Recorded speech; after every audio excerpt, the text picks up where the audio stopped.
on for us over the course of the next 7 to 10 days. As you can see here, your tropical update, we are watching a wave that came off the coast of Africa on Sunday. Still watching it. Here is on Wednesday, and still only a 30% potential for development over the course of today and tomorrow. Now, beyond that, there's a good chance, it's a high chance at 70% that we could have maybe a tropical depression as we go Friday into Saturday as it moves its way about 15 miles an hour to the west-northwest. And as you can see, there is this very disorganized activity going on right there.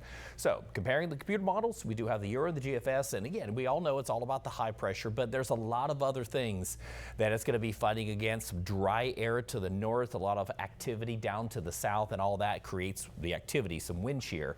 There is both forecast models showing that we could potentially have a depression as we go throughout the day on Friday.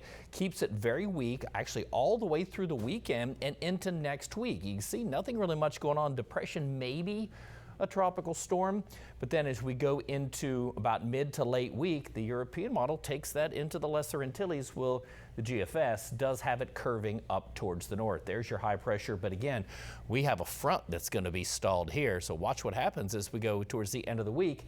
We could maybe see a low developing as that one moves down to the south.